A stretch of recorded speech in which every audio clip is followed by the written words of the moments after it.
as you're aware, as part of our social contract with the people of Ghana, for which they gave us this massive mandate, we came with a 120-day plan that contains a list of some things we intend to achieve within the first 120 days.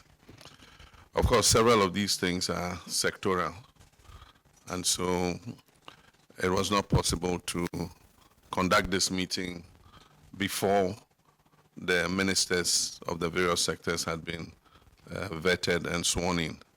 And so now that you've been sworn in, of course, some background work has been taking place quietly.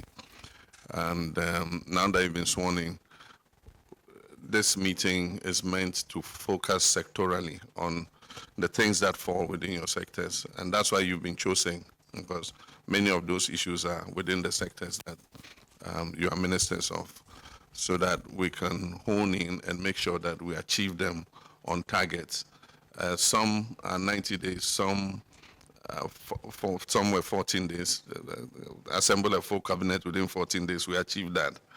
And then some are within 90 days. Others necessarily must go with some things. For instance, the removal of some taxes and rationalization of taxes can only be in the budget, because you need to do revenue measures and put those tax instruments before Parliament.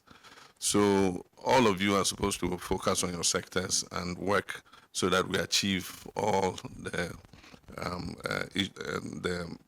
targets that we set ourselves in the 120-day plan.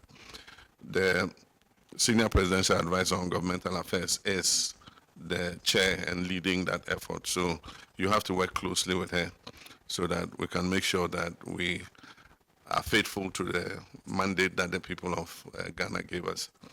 And so that's the purpose for this meeting. I congratulate you again. And we'll now discuss the nitty-gritty and look at where we have reached. Some of the things like the National Economic Dialogue, the Planning Committee is working on. The Constitutional Review, we've set up the committee, and so that work is happening. The Minister of Education, who was amongst the earliest to be sworn in, has already moved quite fast with the issue of the National Educational Review.